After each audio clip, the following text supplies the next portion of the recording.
Has CM Punk ever defeated Roman Reigns in WWE?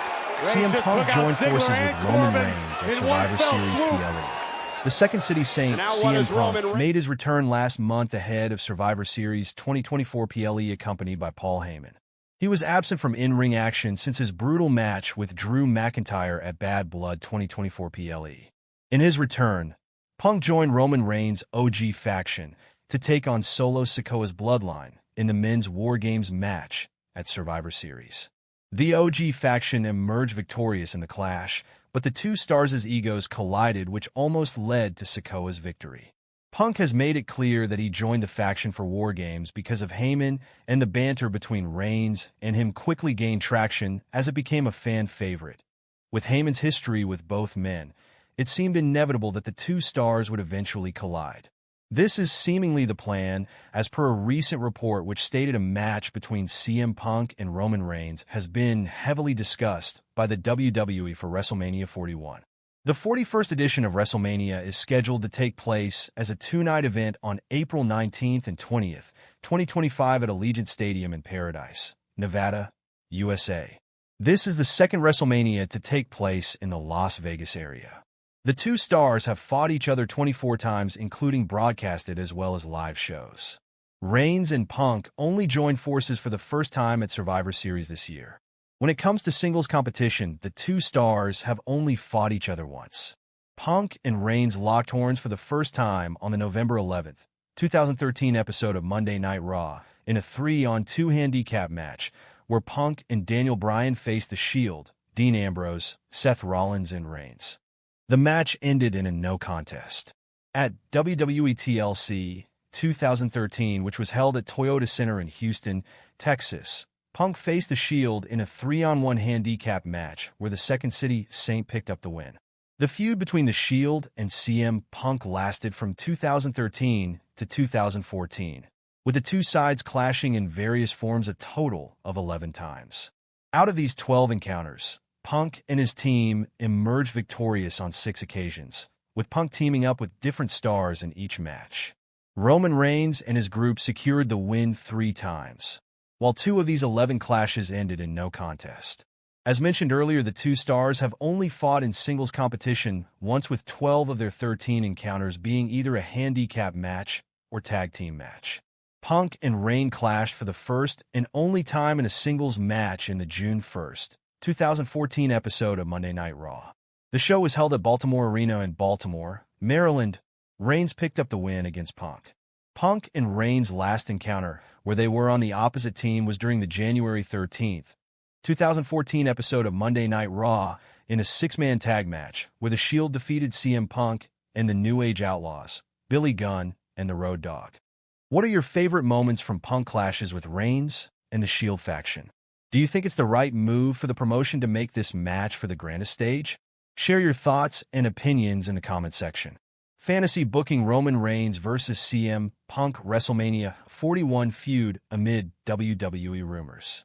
The idea of Roman Reigns vs. CM Punk at WrestleMania 41 has been gaining steam in recent weeks, if not months. Fans see it, no doubt.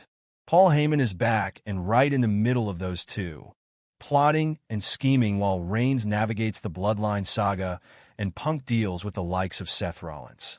One can do some simple reading between the lines to see that WWE is working hard to keep all of its options open. One of the benefits of the long-form storytelling and character work that defines the Triple H era is that the seeds planted now can have instant payoffs, or even years down the line. Flexibility seems to be the theme, too, with Fightful Select. Hat tip Steve Carrier of Ringside News, reporting that a Punk-Reigns feud is a drastically different direction than what had been planned, but that part of the problem is the question mark around The Rock's status for Mania. So how does one book Reigns and Punk headlining a night of WrestleMania? There are an almost overwhelming number of moving parts and possibilities. But at its most basic, Punk helped Reigns at Survivor Series via Heyman, who now owes the best in the world a favor. Reigns was very clearly uncomfortable with not knowing what was going on. Yet here we are. Maybe the favor is the original tribal chief being required to help Punk during a future match with Rollins. Or maybe it's to help him win Gunther's world title. In fact, WWE might want a world title on this feud, so Reigns throwing interference to put a title around Punk's waist would still make Gunther look strong in a loss, before he turns around and says he wants to take what he helped Punk win. That's all pretty compelling stuff, and would give fans a needed breather from Bloodline storylines in the main event scene. But it doesn't have to end Bloodline stuff for good, either. Maybe Reigns and Punk headlining a Mania is the perfect opportunity to have Solo Sikoa's faction self-combust, and he gets a headline match with Jacob Fatu. WWE could go simpler, too, having Sikoa's faction take on the Usos and Sami Zayn on a big stage. It would feel like filler perhaps, but a big turn or storytelling implication that sets up the next season of programming after Mania could make it work. While WWE probably shouldn't rely on this too much annually, Reigns could also pull double duty at Mania. One night, he's in a Bloodline tag match. The next, he's in the match with Punk. There is the Rock fact to ponder. Reigns' Rock might be more appealing, okay, it definitely is, but Rock and Cody Rhodes having a match is a story the company needs to wrap up too. Granted, this eats up a lot of other interesting opportunities.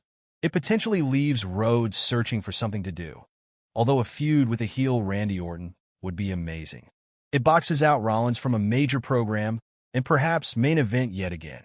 And it also might leave the returning John Cena in a weird spot, considering his retirement tour is about to unfold. Still, it's hard to blame WWE for opening the door and keeping it ajar. A match like Punk vs. Reigns doesn't make itself available, pretty much ever. Strike while both guys are still in their prime and healthy, right? WWE can take its methodical time with the feud, too. Like with Rollins, at least from the perspective of fans, there's a little real-world tension to Reigns versus Punk. The two go way back, and Punk happened to mention him a few times on a certain infamous podcast episode after he had left WWE. Play into that, what Reigns has become since Punk left, and where they're at now. Never mind both are Paul Heyman guys. And well, there aren't many better reality-blending feuds out there as options. For wrestling fans, this is a good problem to have. WWE picking from the best of a handful of amazing possible matches, no matter how predictable, is a good thing. That they have real-world tension built into them already and layered storytelling, so that they don't feel random, is even better. If nothing else, WWE deserves a tip of the hat for planning ahead and giving itself options. It sure beats the tar out of last year when Rhodes won the Rumble, then inexplicably decided to hand his main event to a part-timer, before otherworldly fan backlash. Should this be the route, Reigns somehow being involved in Punk winning Gunther's title, then going after him?